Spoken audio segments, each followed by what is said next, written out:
ആഗ്രഹം കൊണ്ടാണ് ഒരു വട്ടമെങ്കിലും കൈപ്പത്തി ചിഹ്നത്തിൽ ജയിക്കണമെന്നുള്ള ആഗ്രഹം കൊണ്ടാണ്. കാരണം എന്താണെന്നറിയോ, 9.5 കൊല്ലമായിട്ട് എന്നോടൊപ്പമുള്ള യൂത്ത് കോൺഗ്രസിന്റെ KSUവിന്റെ ചെറുപ്പക്കാർ ഈ സംസ്ഥാനത്തെ സർക്കാരിനെതിരെ നിരവധി സമരം ചെയ്ത് തലപൊട്ടി ചോരയൊലിച്ച് എല്ലൊടിഞ്ഞ് ജയില് നിറഞ്ഞു കിടന്നിട്ടും എന്തുകൊണ്ട് പിണറായി വിജയനെ പോലുള്ള ഒരു നരാധമന് തുടർഭരണം കിട്ടി എന്നുള്ള ചോദ്യത്തിന് ഉത്തരം കണ്ടെത്താൻ നമുക്ക് സാധിക്കണമെങ്കിൽ കേരളത്തിൽ നടക്കുന്ന പഞ്ചായത്ത് തെരഞ്ഞെടുപ്പിൽ, മുനിസിപ്പൽ തെരഞ്ഞെടുപ്പിൽ സകല സ്ഥലത്തും കോൺഗ്രസിന്റെ UDFന്റെ ഭരണസമിതികൾ ഉണ്ടാകണം.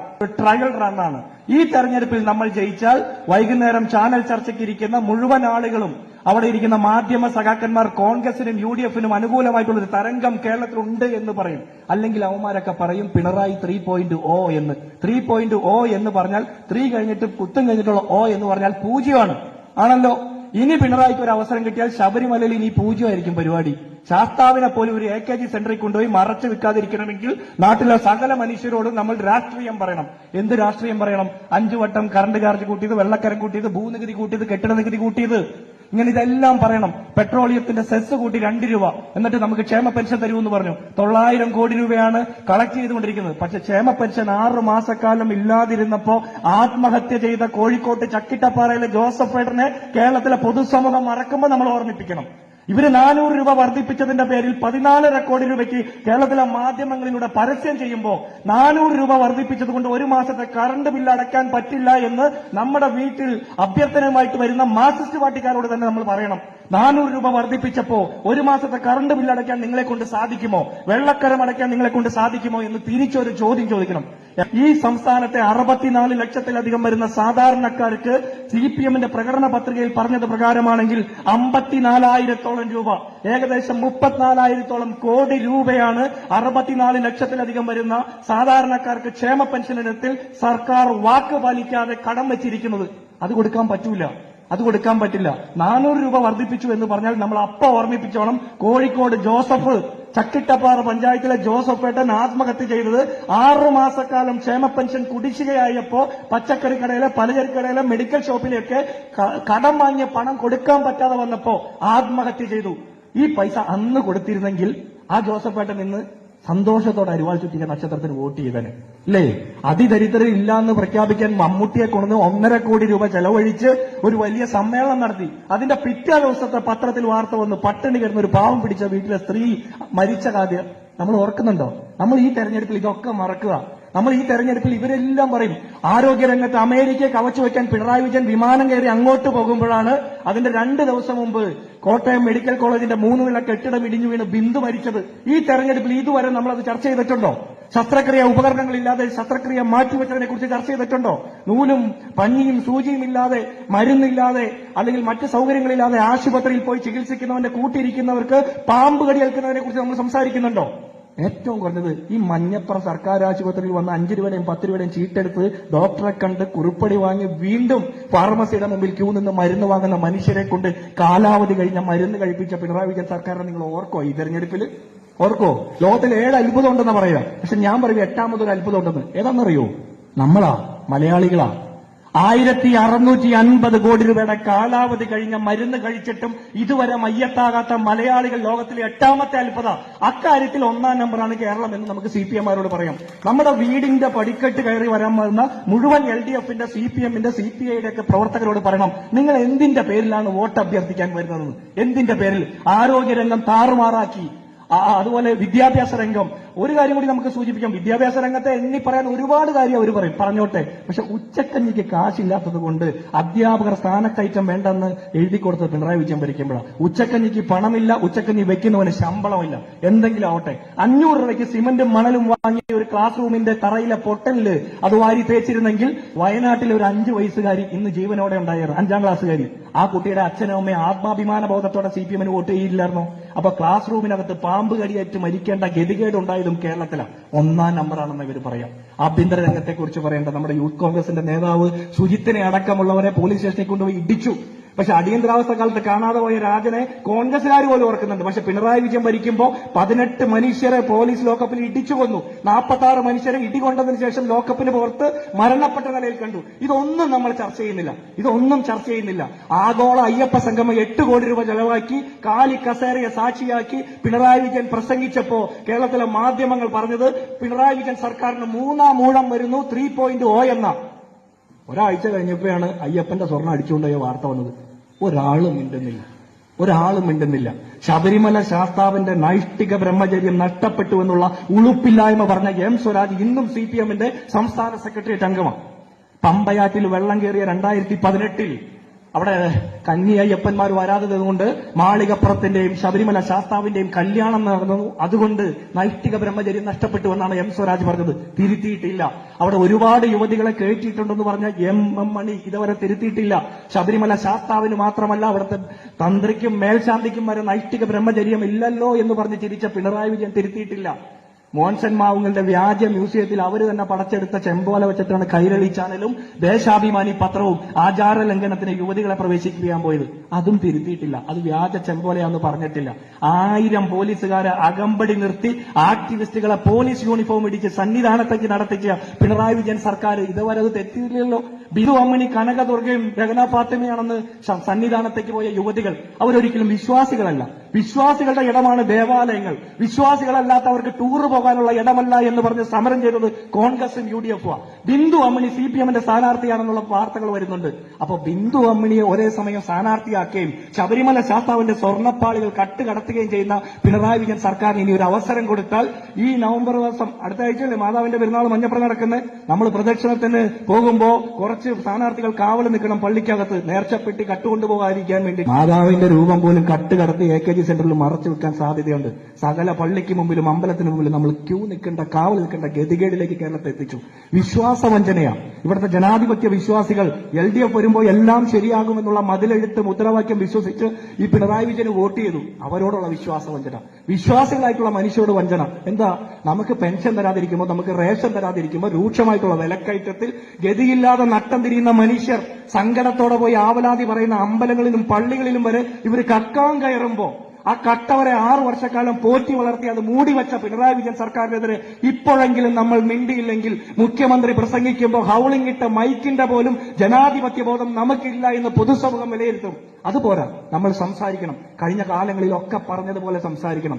മുഖ്യമന്ത്രിയുടെ ക്ലിഫ് ഹൗസിലെ ഇസ്തിരിയിട്ട് വെച്ചിരിക്കുന്ന വസ്ത്രത്തിൽ മൂത്രമൊഴിച്ച് പ്രതിഷേധിച്ച മരപ്പട്ടിയുടെ പോലും പൗരബോധമില്ലാത്തവരാണ് നാട്ടിലെ CPM-കാർ.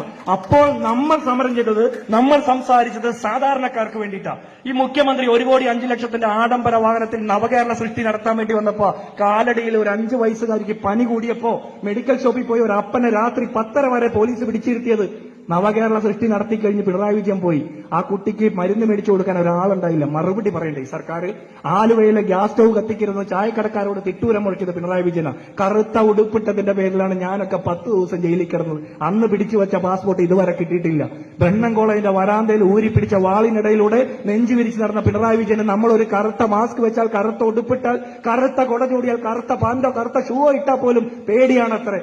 നാളെ ഞാൻ എന്റെ വീടിന്റെ ടെറസിന്റെ മുകളിൽ എന്റെ കറുത്ത അടിവസ്ത്രം അലക്കിയിട്ടാൽ അത് പിണറായി വിജയൻ 80 കോടി രൂപയ്ക്ക് വാടകയ്ക്ക് എടുത്ത ഹെലികോപ്റ്ററിൽ പോകുമ്പോൾ കാറ്റിൽ ആടി ഉലഞ്ഞാൽ അത് കണ്ട് പേടിക്കുന്ന പിണറായി വിജയൻ നാളെ നമ്മൾ അതിന്റെ പേരിൽ ജയിലിലിട്ടാലും നമ്മൾ കണ്ടില്ലെന്ന് നടിക്കേണ്ടി വരില്ലേ? അതുകൊണ്ട് പ്രതിഷേധിക്കണം. പ്രതിഷേധമുള്ളവർക്ക് മാത്രമുള്ളതാ തെരഞ്ഞെടുപ്പിൽ നമ്മൾ പ്രതിഷേധിക്കേണ്ടത് ഏറ്റവും വലിയ ജനാധിപത്യപരമായിട്ടുള്ള സമരമാർഗം അവലംബിച്ചുകൊണ്ടാണ്. ആ സമരമാർഗത്തിന്റെ പേര് സംസാരിക്കുക എന്നുള്ളതാണ്. വരുന്ന ഡിസംബർ 9-ാം തീയതി നമ്മുടെ പോളിംഗ് ബൂത്തിലെ ആദ്യത്തെ മനുഷ്യൻ തൊട്ട് അവസാനത്തെ മനുഷ്യൻ വരെ ക്യൂ നിന്നുകൊണ്ട് ഇന്ത്യൻ നാഷണൽ കോൺഗ്രസിന്റെ കൈപ്പത്തി ചിഹ്നത്തിൽ ചൂണ്ടുവിരലമർത്തി വിജയിപ്പിക്കുന്നത് വരെ സംസാരിച്ചുകൊണ്ടിരിക്കണം. എന്തിനെക്കുറിച്ച് സംസാരിക്കണം? വെള്ളക്കരം കൂട്ടിയതിനെ കുറിച്ച്, വൈദ്യുത ചാർജ് കൂട്ടിയതിനെ കുറിച്ച്, വീട്ടുകാരൻ കൂട്ടിയതിനെ കുറിച്ചിട്ട്, സകലമാന ഫീസ് വർധനവിനെ കുറിച്ചിട്ട്, പെൻഷൻ കിട്ടാത്തതിനെ കുറിച്ചിട്ട്, ക്ഷേമനിധികൾ 18, 19, 21 മാസമായിട്ട് വിവിധ ക്ഷേമനിധികൾ പെൻഡിംഗ് ആയതിനെ കുറിച്ചിട്ടൊക്കെ സംസാരിക്കണം. നമ്മുടെ PSC റാങ്ക് ലിസ്റ്റിൽപ്പെട്ട ചെറുപ്പക്കാർ മുട്ടിൽ കുഴഞ്ഞ് കല്ലുപ്പിൽ മുട്ടുകുത്തി സമരം ചെയ്ത് കയ്യിൽ കർപ്പൂരം കത്തിച്ച് സമരം ചെയ്ത് ചോര കൊണ്ട് പോസ്റ്റർ എഴുതി സമരം ചെയ്തിട്ട് കരഞ്ഞുകൊണ്ട് വീട്ടിൽ പോയി. ഒരാൾക്ക് പോലും നിയമനം നൽകിയില്ല യുവജന വഞ്ചനയുടെ സർക്കാർ. ആശാ വർക്കർമാർ 260ഓളം ദിവസമാണ് മുഖ്യമന്ത്രിയുടെ ആ സെക്രട്ടേറിയറ്റിലെ ആ ജനൽപ്പാളി ഒന്ന് തുറന്നു നോക്കിയാൽ പുറത്ത് കാണാവുന്ന അത്രയും ദൂരത്തിൽ മഞ്ഞും മഴയും വെയിലും കൊണ്ട് സമരം ചെയ്തത്. അവരോട് അനുഭാവം കാണിക്കാത്ത ഒരു സർക്കാർ, സ്ത്രീ വഞ്ചകരായിട്ടുള്ള സർക്കാർ, സ്ത്രീ സുരക്ഷയ്ക്ക് വേണ്ടിയിട്ട് ലോക സമാധാനത്തിന് വേണ്ടി 2 കോടി രൂപ ബജറ്റിൽ മാറ്റിവെച്ച ഒരു സർക്കാർ കേരളം ഭരിക്കുമ്പോഴാണ് കോഴിക്കോട് മെഡിക്കൽ കോളേജിൽ ഓപ്പറേഷൻ തിയേറ്ററിൽ ഓപ്പറേഷൻ കഴിഞ്ഞ് കിടന്ന ഒരു സ്ത്രീയെ അർദ്ധബോധാവസ്ഥയിൽ CPM-ന്റെ സംഘടനാ നേതാവ് പീഡിപ്പിക്കുന്നത്.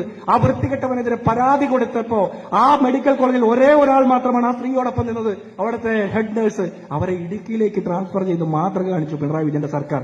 EMS മുതൽ ഉമ്മൻചാണ്ടി വരെ വിവിധ മുഖ്യമന്ത്രിമാർ കേരളം ഭരിക്കുമ്പോ ഒരു സ്ത്രീയും ആംബുലൻസിൽ പീഡിപ്പിക്കപ്പെട്ടിട്ടില്ല, ഒരു സ്ത്രീയും ICUവിൽ പീഡിപ്പിക്കപ്പെട്ടിട്ടില്ല. അപ്പൊ അത് നമ്മൾ ഉറപ്പിച്ച് പറയണം. സ്ത്രീവിരുദ്ധ സർക്കാർ, SC/ST കുട്ടികളുടെ ഗ്രാന്റ് കട്ട് ചെയ്തൊരു സർക്കാർ, ബജറ്റ് അലോക്കേഷൻ കട്ട് ചെയ്തൊരു സർക്കാർ, കർഷകരെ വഞ്ചിച്ച ഒരു സർക്കാർ, സമസ്ത മേഖലയിലും പെട്ട സാധാരണക്കാരായിട്ടുള്ള മനുഷ്യരെ കൊള്ളയടിച്ച് മുന്നോട്ട് പോയി. ഇപ്പൊ അവസാനം സാധാരണക്കാരന്റെ പോക്കറ്റ് കാലിയായപ്പോ ശബരിമല ശാസ്താവിന്റെ സ്വർണ്ണപ്പാളി വരെ കട്ട് കടത്തുന്ന രീതിയിലേക്ക് മാറുക. 2026 മെയ് മാസം 16-ാം തീയതിയിലെ പൊൻപുലരിയിൽ കോൺഗ്രസിന്റെ ഉമ്മൻചാണ്ടിക്ക് സമനായിട്ടുള്ള ഒരു മുഖ്യമന്ത്രി കേരളത്തിന്റെ നിയമസഭയുടെ പടിക്കെട്ട് കയറുമ്പോ ശബരിമല ശാസ്താവിന്റെ സ്വർണ്ണപ്പാളികൾ കട്ടുകടത്തിയ മുഴുവൻ സഖാക്കന്മാരും കേരളത്തിന്റെ ജയിലുകളുടെ അലിയെണ്ണിക്കിടക്കുന്ന കാഴ്ച നമുക്ക് സ്വപ്നം കാണാൻ പറ്റണമെങ്കിൽ സംസാരിച്ചു കൊണ്ടിരിക്കണം. നമ്മൾ കവലകളിൽ സംസാരിക്കണം, ചായക്കടകളിൽ സംസാരിക്കണം, ബസ്സിൽ യാത്ര ചെയ്യുമ്പോ, ഓട്ടോറിക്ഷയിൽ യാത്ര ചെയ്യുമ്പോ, പള്ളിയിൽ പോയി കുർബാന കഴിഞ്ഞിറങ്ങുമ്പോ, അമ്പലത്തിൽ പോയി തൊഴുത് പുറത്തിറങ്ങുമ്പോ കണ്ടു മറന്നു പോകുന്ന മുഴുവൻ മനുഷ്യരോടും കാണുന്ന ഇടവേളകളിലൊക്കെ സംസാരിച്ചു കൊണ്ടിരിക്കണം. എന്തിനെക്കുറിച്ച്? നമ്മളെ കൊള്ളയടിക്കുന്ന സർക്കാരിനെ കുറിച്ച്. കഴിഞ്ഞ 5 വർഷക്കാലമായി മഞ്ഞപ്രയിലെ സാധാരണക്കാരെ അവഗണിച്ചു കൊണ്ടുപോകുന്ന വികസന മുരടിപ്പിന് മാത്രം നേതൃത്വം കൊടുക്കാൻ കഴിഞ്ഞ പഞ്ചായത്ത് ഭരണസമിതിയെ എണ്ണി ചൂണ്ടിക്കാണിക്കുന്നതോടൊപ്പം തന്നെ 9.5 കൊല്ലമായി സകല സാധാരണക്കാരെയും കൊള്ളയടിച്ചുകൊണ്ട് മാത്രം പോകുന്ന, മകൾക്ക് മാസപ്പടി ഉറപ്പാക്കാനും മകന് ED നോട്ടീസ് ഉറപ്പാക്കാനും മാത്രം ശേഷി കാണിച്ച ഒരു മുഖ്യമന്ത്രി കേരളം ഭരിക്കുമ്പോൾ രാഷ്ട്രീയമാണ് പറയേണ്ടത്, ജാതിയും മതവും അല്ല. സ്ഥാനാർത്ഥികളുടെ ജാതിയും മതവും പറയാനായിട്ട് കുറെ സാമുദായിക നേതാക്കന്മാരൊക്കെ ഇറങ്ങിയിട്ടുണ്ട്. തെരഞ്ഞെടുപ്പാകുമ്പോൾ ഇവന്മാർക്ക് വേറൊരു പണിയില്ല. കഴിഞ്ഞ ഓണത്തിന് 450 രൂപയായിരുന്നു വെളിച്ചെണ്ണ, ഒരൊറ്റൊരുത്തനും പ്രതിഷേധിച്ചില്ല. രൂക്ഷമായിട്ടുള്ള വിലക്കയറ്റത്തിൽ പച്ചക്കറി കടയുടെ മുമ്പിൽ പോയി വാങ്ങാൻ പോയതിന്റെ 4-1 സാധനം വാങ്ങി സങ്കടത്തോടെ തിരിച്ചു പോകുന്ന സാധാരണക്കാരന് വേണ്ടി വിലക്കയറ്റത്തിനെതിരെ സംസാരിക്കുന്ന ഒരു മത സാമുദായിക നേതാവും നാട്ടിലില്ല. ഈ സാധാരണക്കാരുടെ സങ്കടങ്ങളിൽ, വിലാപങ്ങളിൽ അവർക്ക് വേണ്ടി തെരുവ് നിറഞ്ഞ് സമരം ചെയ്തത് നമ്മൾ മാത്രമാണ്, കോൺഗ്രസ് മാത്രമാണ്, UDF മാത്രമാണ്. ആത്മാഭിമാന ബോധത്തോടെ, തികഞ്ഞ ആത്മവിശ്വാസത്തോടെ വേണം മഞ്ഞപ്ര പഞ്ചായത്തിലെ സകല മനുഷ്യരെയും കണ്ട് വരുന്ന ദിവസങ്ങളിൽ വോട്ട് ചോദിക്കാൻ. എങ്കിൽ മാത്രമേ 9-ാം തീയതി രാവിലെ 6 മണി മുതൽ വൈകിട്ട് 7 മണി വരെ നമ്മുടെ ബൂത്തുകളിൽ ക്യൂ നിന്ന് വോട്ട് ചെയ്യുന്ന സകല മനുഷ്യരും ഇന്ത്യൻ നാഷണൽ കോൺഗ്രസിന്റെ കൈപ്പത്തി ചിഹ്നത്തിൽ ചൂണ്ടുവിരലമർത്തി നമ്മളെ വിജയിപ്പിക്കൂ. അക്കൂട്ടത്തിൽ എന്റെ പേര് കൂടി നിങ്ങൾ നോക്കണം. ജിൻഡോ ജോൺ ഒരുപാട് പ്രതിസന്ധികളെ തരണം ചെയ്തിട്ടാണ് ഇവിടം വരെ വരുന്നത്. ഞാൻ നോമിനേഷൻ കൊടുക്കുന്നതിന്റെ തലേ ദിവസം പോലും എന്നോടൊപ്പം ചാനൽ ചർച്ചയിൽ എതിരിട്ട് സംസാരിക്കുന്ന CPM-ന്റെ ജില്ലാ കമ്മിറ്റി മെമ്പർ മഞ്ഞപ്ര പഞ്ചായത്തിലെ CPM-ന്റെ ഒരു പ്രധാനപ്പെട്ട സ്ഥാനാർത്ഥിയെ വിളിച്ച് എന്റെ പേരും അഡ്രസ്സും ഡീറ്റെയിൽസും ഒക്കെ തികഞ്ഞു. സ്ഥാനാർത്ഥി പണ്ടെന്റെ കൂടെ പഠിച്ചതുകൊണ്ട് എന്നെ വിളിച്ചു പറഞ്ഞു CPM-ന്റെ സ്ഥാനാർത്ഥിയാണ്. ഞാൻ എന്റെ നോമിനേഷന്റെ സ്ക്രൂട്ടിനി നടക്കുമ്പോൾ ഈ പറഞ്ഞ മഹാനവിടെ വന്ന് നോട്ടും കുറിച്ചിരിപ്പുണ്ടായി. അപ്പൊ ഒരുപാട് പ്രയാസമുണ്ട്. അതുകൊണ്ടാണ് ഞാൻ ഫ്ലെക്സിൻ നോട്ടീസ് അടിക്കാൻ വൈകുന്നു ഞാൻ പറഞ്ഞില്ലേ. ഒരുപാട് പ്രയാസമുണ്ട്. നമുക്ക് ജയിക്കണം. നമുക്ക് ഒറ്റപ്പെട്ട ജയം പോരാ, എനിക്ക് മാത്രം ജയിച്ചാൽ പോരാ. എന്നോടൊപ്പം സിജു ഈരാളിയും കൊച്ചുദേശീയ തങ്കച്ചനും അങ്കമാലി ബ്ലോക്ക് പഞ്ചായത്തിന്റെ പടിക്കെട്ട് കയറണം വലിയ ഭൂരിപക്ഷത്തോടെ. ഈ 14 സ്ഥാനാർത്ഥികളും മഞ്ഞപ്ര പഞ്ചായത്തിൽ നമ്മൾ തിരികെ പിടിച്ചുകൊണ്ട് കയറണം. അത് പറ്റൂലേ? ഡിസംബർ എത്രാം തീയതിയാ? 13-ാം തീയതി വോട്ടെണ്ണി കഴിയുമ്പോൾ ചന്ദ്രപുര ജംഗ്ഷനിൽ മൂവർണ്ണ കടലായി മാറാൻ പറ്റുന്ന രീതിയിൽ മുഴുവൻ മനുഷ്യരും രാഷ്ട്രീയം പറഞ്ഞുകൊണ്ട് തന്നെ സംസാരിക്കണം.